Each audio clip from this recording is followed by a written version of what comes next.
Usually I would be standing on this stage over here conducting the college orchestra because I'm a music professor.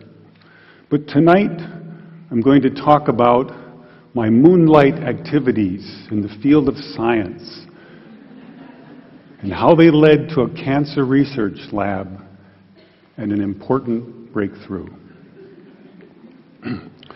Over the past 8 years, I've had the great pleasure of working with some brilliant and dedicated scientists. They were very open-minded, and we had a common dream that in the future, children would not have to suffer from cancer or from the terrible side effects of toxic drugs or radiation, because we believed there just had to be a better way. There had to be a better way, and we think we may have found it. A scientist said, "You're killing more cancer cells than as if you had used radiation." That same scientist went on, "If you had spent millions of dollars developing a new drug that killed this many cancer cells, it would be a home run." This was an astonishing thing to hear, especially for a music professor who had just completed his first experiments in a cancer lab. But we didn't use any radiation. We didn't use any drugs. So what did we do? I have here 2 identical tuning forks, both tuned to the note A, the note an orchestra tunes to.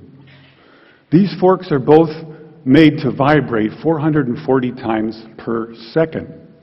We say their frequency is 440 hertz. If I tap this fork, putting little pulses of energy into it, the second fork will also vibrate in sympathy. And if I silence this fork, we just may hear the other singing its tone.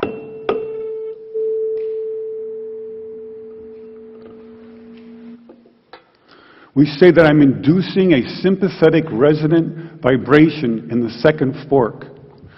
It only works because both forks are tuned to the exact same frequency.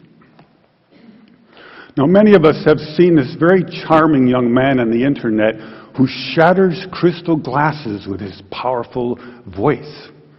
But if you watch him carefully, you'll see that first he taps the glass with his finger and listens. The glass sings its natural resonant pitch. Then he takes a deep breath and sings a loud, long note. He induces a resonant vibration in the crystal glass. The vibration grows larger and larger and larger until the glass is shattered. On the other end of the scale, we have a giant bridge made out of concrete and steel, a suspension bridge, the Tacoma Narrows Bridge. Cars and trucks and buses are going over it every day.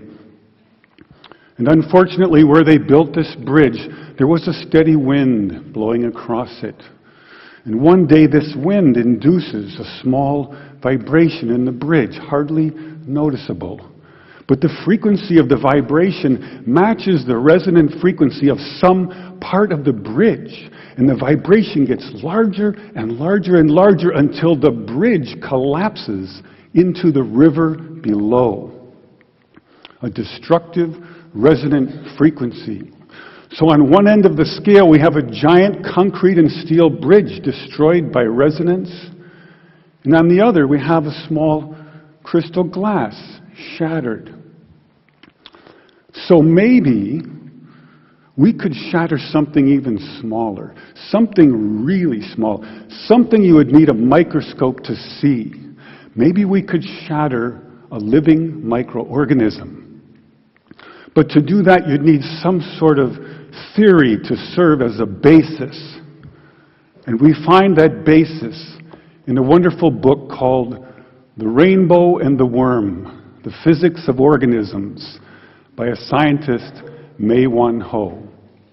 And that book makes a very strong case that living organisms and cells are liquid crystals, or in the least, they have many properties of liquid crystals. Now, we're all familiar with liquid crystals because they are in our laptop computer screens.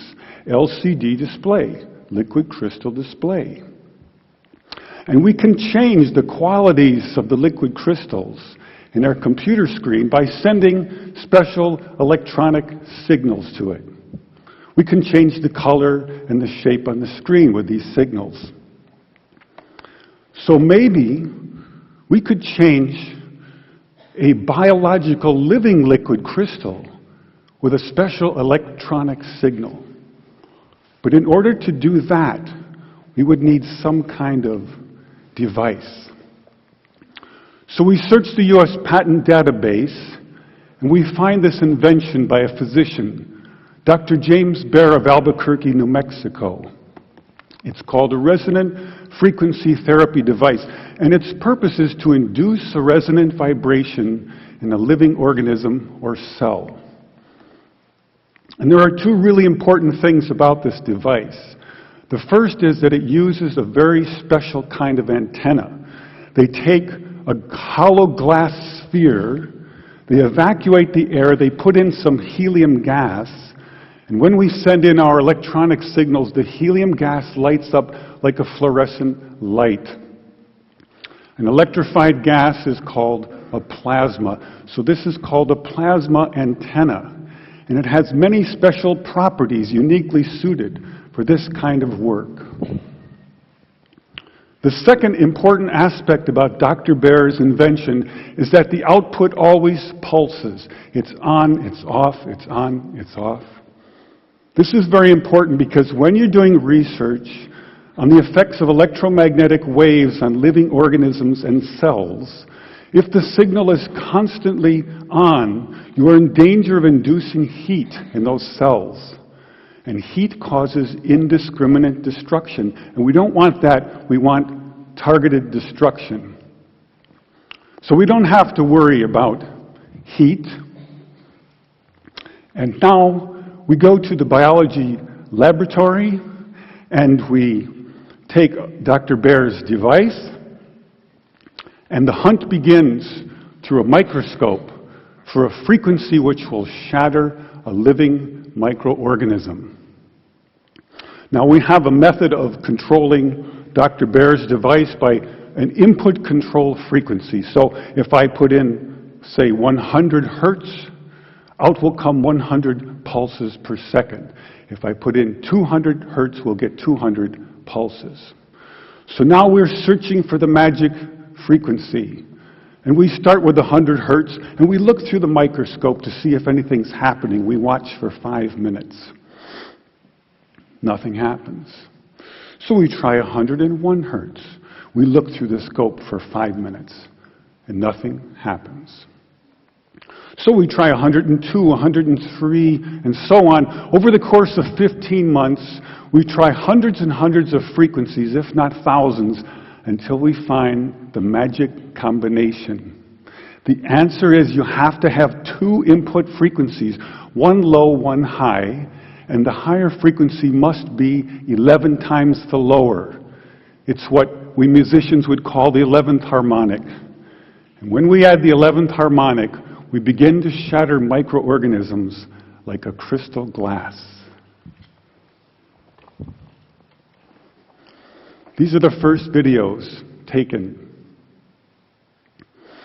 We showed these videos to our friends in the biology department. They said they hadn't seen anything quite like it. Seems to be a new phenomenon. These organisms are being shattered by our electronic signals. This is a harmless organism, almost friendly, a little blepharisma. And normally they're very fast swimmers, but when you approach a frequency to which they are vulnerable, they begin to slow down, then they stop, and then they begin to disintegrate within about 3 minutes. So now we know we can destroy a microorganism. And the question comes up, But can you target a specific organism with a specific frequency?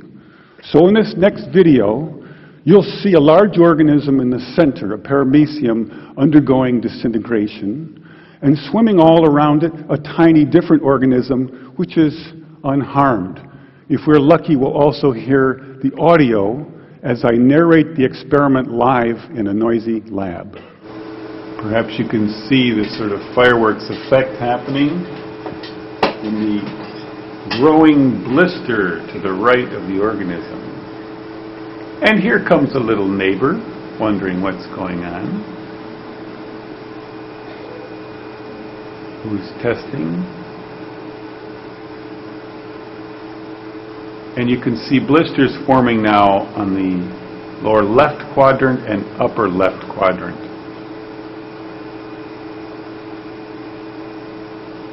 The shape is now changing. And a major explosion out the top. So now we have some evidence that we can target specific microorganisms with specific frequencies. And we make several more videos, and we film the destruction of hundreds of microorganisms. And about this time, we meet a cancer researcher, and we show them these videos. And this results in an invitation to spend 4 months in a cancer research lab trying to shatter cancer cells. This is our setup in the lab. You can see the microscope with cancer cells on it. Here's the plasma tube, and here's my little frequency control box. So first we attack pancreatic cancer. Take a good look at this slide, because the next one will look quite different. After we treat these cells, they change their shape and size, and they begin to grow long, rope-like structures out the sides. They look something like antennas. I call them bioantennas, for biological antennas. It's as if the cancer cells are trying to tune in to our signal. It also turns out this is the beginning of a process of destruction for cancer cells. We now know that cancer is vulnerable between the frequencies of 100,000 hertz and 300,000 hertz. So now we attack leukemia cells. Leukemia cell number 1 tries to grow a copy of itself, but the new cell is shattered into dozens of fragments and scattered across the slide. Leukemia cell number 2 then hyperinflates and also dies. Leukemia cell number 3 then tries to make another cancer cell. The new cell is shattered and the original cell dies. But killing a handful of leukemia cells is not enough for a patient. What kind of numbers can we do? In repeated controlled laboratory experiments, independently assayed by the 2 top experts, we killed an average of 25% to 42% of the leukemia cells, as high as 60%. They also determined that we slowed the growth rate of the cancer by as much as 65%, so a double effect. Now we attack ovarian cancer cells. This is a more distant shot. Here you see brackets coming up around the cells, showing groups of ovarian cancer cells which are being destroyed.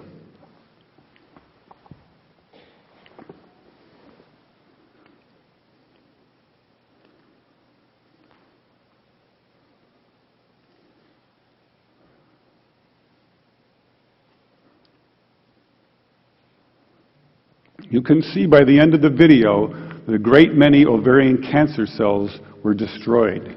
Now we attack pancreatic cancer once more. In the center of the screen is a clump of pancreatic cancer cells, like a microtumor under the microscope. We turn on our electronic signals, and the tumor shrinks and is broken up. The cells are disconnecting, disaggregating, the opposite of forming a tumor. And some of the cells are destroyed.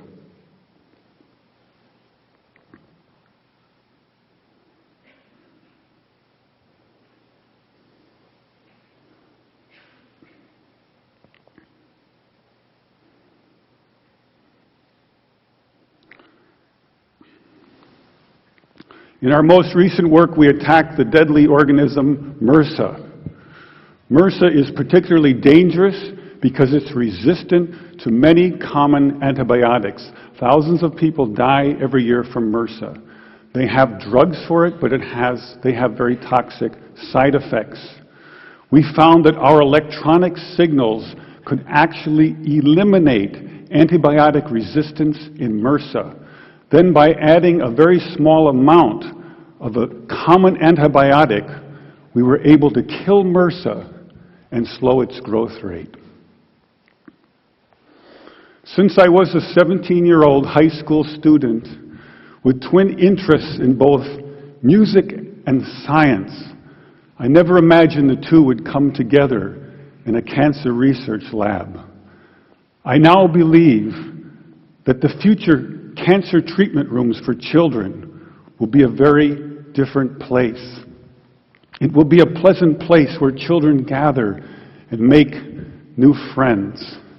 They probably won't even know they're sick. They'll draw pictures, color in their books, play with their toys, all the while unaware that above them are beautiful blue, pinkish plasma lights emanating healing, pulsing electric fields, shattering their cancer painlessly and non-toxically, one cell at a time. Thank you.